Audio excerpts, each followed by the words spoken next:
کافر کے لیے ڈھیل ہے دنیا میں، کیونکہ یہی ان کی جنت ہے اور یہی ان کی لذت ہے۔ جب یہ میرے پاس آئیں گے تو پھر ان کو پتہ چل جائے گا کہ اللہ کی پکڑ کتنی شدید ہے۔ تم دنیا کے دیوانے بن جاؤ گے، دنیا کی محبت میں گرفتار ہو جاؤ گے اور موت کو تم برا سمجھنے لگ جاؤ گے۔ ایک زمانہ آنے والا ہے جب قومیں تمہیں اس طرح تقسیم کریں گی جیسے کھانے کے پیالے پر کھانا تقسیم ہوتا ہے۔ اگر ہم غزہ سے ہی آغاز کریں، کم از کم ہماری زندگیوں میں تو اتنی طویل جنگ غزہ میں نہیں ہوئی۔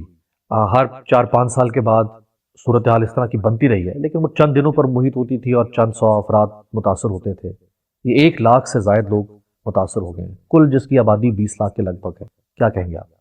اللہ تعالیٰ کے 2 قانون ہیں، ایک غیر مسلم کے بارے اور ایک مسلم کے بارے۔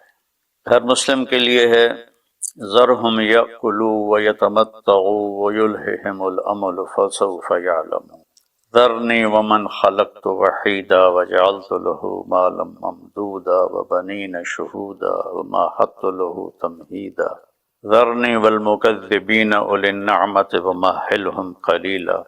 ایسی کئی آیات ہیں، میں نے صرف 3 آیات آپ کے سامنے پیش کی کہ اللہ اپنے نبی کو تسلی دیتے ہوئے فرماتے ہیں کہ آپ ان کو موج مستی کرنے دیں، یہ دنیا میں زہرت الحیات الدنیا، یہ دنیا کی کچھ رونق ہے جو ہم نے ان کو دی ہے۔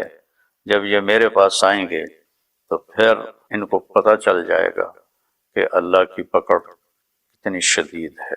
کافر کے لیے ڈھیل ہے دنیا میں، کیونکہ یہی ان کی جنت ہے اور یہی ان کی لذت ہے، تو موت کے بعد ان کے لیے کچھ نہیں۔ لیس لہم فی الآخرۃ الا النار، آگے ان کے لیے آخرت میں آگ کے سوا کچھ نہیں۔ مسلمان کے لیے اللہ تعالیٰ کا قانون دوسرا ہے، وَلَنُذِيقَنَّهُم مِّنَ الْعَذَابِ الْأَدْنَىٰ دُونَ الْعَذَابِ الْأَكْبَرِ لَعَلَّهُمْ يَرْجِعُونَ، کہ ہم انہیں چھوٹے چھوٹے عذاب دیں گے، بڑا عذاب نہیں دیں گے۔ لَعَلَّهُمْ يَرْجِعُونَ، تاکہ یہ مرنے سے پہلے توبہ کر لیں۔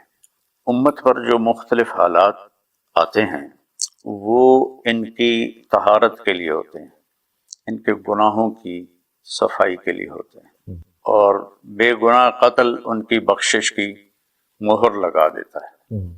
آپ نے فرمایا کہ میری امت پر آخرت میں بڑا عذاب کوئی نہیں، ان کی سزا دنیا ہی میں ہے قتل و غارت۔ چنگیز خان نے 2 کروڑ مسلمان ذبح کر دیے۔ تیمور کم بخت مسلمان تھا، لیکن مسلمان ہو کے اس کم بخت نے اپنے دادے کی روایت کو زندہ کیا اور 2 کروڑ مسلمان ذبح کر دیے، تھوڑے سے اس میں ہوں گے غیر مسلم۔ تو اس طرح جو آفات آتی ہیں یہ ان کے گناہوں کی صفائی کے لیے ہوتی ہیں۔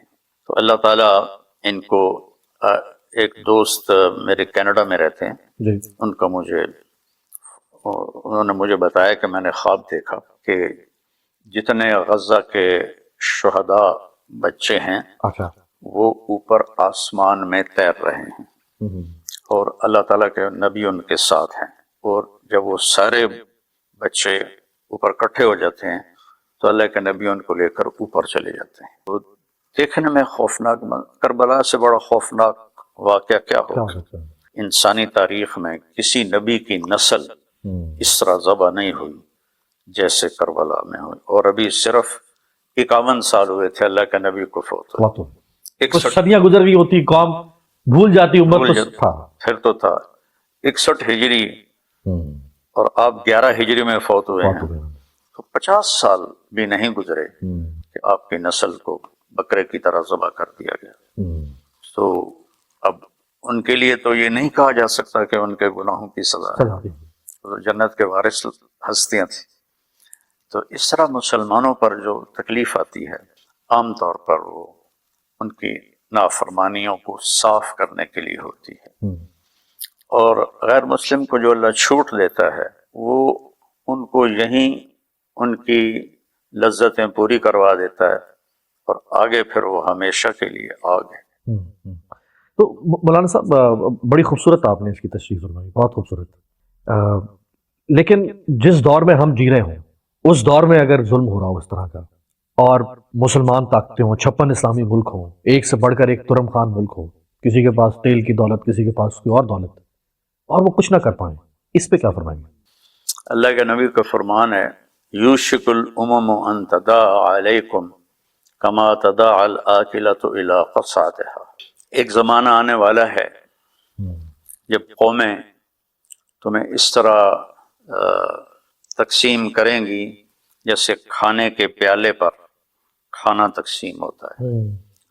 عرب میں دستور ہے سب کٹھے کھاتے ہیں بڑے بڑے تھالوں میں، اب بھی وہ دستور ہے کہ بڑے تھال ہوتے ہیں اس میں سارے کٹھے، آؤ بھائی تعال تعال، تو کہا تمہارے ساتھ یہ حشر ہونے والا ہے۔ تو صحابہ نے پوچھا اب من قلت نحن یومئذ یا رسول اللہ، یا رسول اللہ کیا ہم بہت تھوڑے ہو جائیں گے اس وقت؟